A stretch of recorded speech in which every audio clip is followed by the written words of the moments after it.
Hi friends, ಎಲ್ಲರಿಗೂ ನಮಸ್ಕಾರ. ಇವತ್ತು ಮಾವಿನಕಾಯಿ ಉಪ್ಪಿನಕಾಯಿ ಹೇಗೆ ಮಾಡೋದು ಅಂತ ನೋಡೋಣ.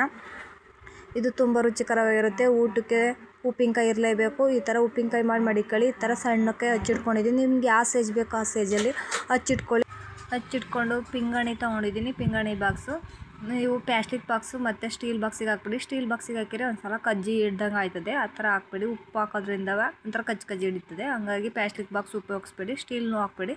ಈ ಥರ ಪಿಂಗಾಣಿ ಬಾಕ್ಸಿಗೆ ಸೇರಿಸ್ಕೊಳ್ಳಿ. ಮಾವಿನಕಾಯಿ ಎಲ್ಲ ಸೇರಿಸ್ಕೊಂಡು ಒಂದು ಲೇಯರು ಸೇರಿಸಿ ಉಪ್ಪು ಸೇರಿಸ್ಕೊಂಡು ಮತ್ತೆ ಇನ್ನೊಂದು ಲೇಯರ್ ಹಾಕ್ತಾಯಿದ್ದೀನಿ. ಇನ್ನೊಂದು ಲೇಯರ್ನು ಹಾಕ್ಬಿಟ್ಟು ಉಪ್ಪು ಸೇರಿಸ್ಕೊತಾ ಇದ್ದೀನಿ. ಉಪ್ಪು ಸೇರಿಸ್ಕೊಂಡು ಇನ್ನೊಂದು ಲೇಯರಿಗೆ ಮತ್ತು ಮಾವಿನಕಾಯಿ ತುಂಬಿ ಈಗ ಒಂದು ಮುಚ್ಚಳ ಮುಚ್ಚಿ ಒಂದಿನ ಬಿಡ್ತೀನಿ.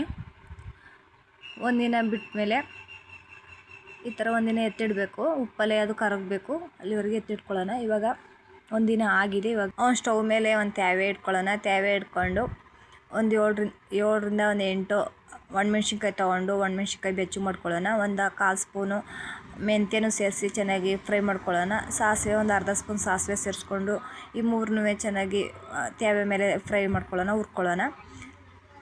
ಈ ಥರ ಕಮ್ಮಿ ಉರಿಲೇ ಹುರ್ಕೋಬೇಕು, ಇಲ್ಲಾಂದರೆ ಸಾಸಿವೆ ಮೆಂತ್ಯ ಸೀದೋಗುತ್ತೆ. ಕಮ್ಮಿ ಉರಿಲೇ ಇಟ್ಕೊಂಡು ಸೈಡಿಗೆ ಎತ್ತಿಟ್ಕೊತಾ ಇದ್ದೀನಿ ತಣ್ಣಗಾಗಲು. ನೋಡಿ, ಉಪ್ಪು ಹಾಕಿರೋದು ಈ ಥರ ಕರಗಿದಾಗಿದೆ. ಒಂದು ಸ್ವಲ್ಪ ತಿಂದ್ಕೊಬಿಟ್ಟಿದ್ವಿ, ಒಂದು ಸ್ವಲ್ಪವೇ ಅಷ್ಟೇ.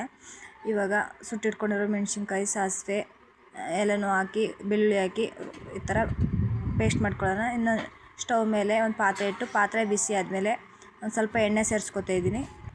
ಎಣ್ಣೆ ಬಿಸಿ ಆದಮೇಲೆ ರುಬ್ಬಿಟ್ಕೊಂಡಿರೋ ಮಸಾಲನ ಸೇರಿಸ್ಕೊಳ್ಳೋಣ. ಸೇರಿಸ್ಕೊಬಿಟ್ಟು ಎಣ್ಣೆಲೆ ಚೆನ್ನಾಗಿ ಫ್ರೈ ಮಾಡಬೇಕು. ಈ ಥರ ಫ್ರೈ ಮಾಡಿ ಹಾಕೋದ್ರಿಂದ ಉಪ್ಪಿನಕಾಯಿ ಜಾಸ್ತಿ ದಿನ ಇಟ್ಕೊಬೋದು. ಒಂದು ತಿಂಗಳ ಗಂಟ ಸ್ಟೋರ್ ಮಾಡಿ ಇಟ್ಕೊಬೋದು. ಹೊರ್ಗಡೆನೇ ಇಟ್ಕೊಬೋದು. ಏನು ಫ್ರಿಜ್ಜಲ್ಲೇನೇ ಇಡೋದು ಅವಶ್ಯಕತೆ ಇರೋದಿಲ್ಲ, ಹೊರ್ಗಡೆನೇ ಇಟ್ಕೊಬೋದು. ಇವಾಗ ಉಪ್ಪಿನಕಾಯಿಗೆ ಸೇರಿಸ್ಕೊಬಿಟ್ಟು ಎಣ್ಣೆ ಸೇರಿಸಿ ಇವಾಗ ಒಂದು ಸ್ವಲ್ಪ ಉಪ್ಪು ಹಾಕಿ ಒಂದು ಸಲ ಮಿಕ್ಸ್ ಮಾಡಿ ಒಂದು ಬೌಲಿಗೆ ಸರ್ವ್ ಮಾಡ್ಕೊತಾ ಇದ್ದೀನಿ.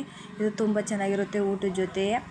ನೀವು ಒಮ್ಮೆ ಟ್ರೈ ಮಾಡಿ ಹೇಗಿದೆ ಅಂತ ಕಮೆಂಟ್ ಬಾಕ್ಸಲ್ಲಿ ತಿಳಿಸಿ. ವಿಡಿಯೋ ಇಷ್ಟ ಆದರೆ ಲೈಕ್ ಮಾಡಿ, ಸಬ್ಸ್ಕ್ರೈಬ್ ಮಾಡಿ, ಶೇರ್ ಮಾಡಿ. ಮತ್ತೊಂದು ವಿಡಿಯೋ ಜೊತೆ ಸಿಗೋಣ. Bye bye, take care.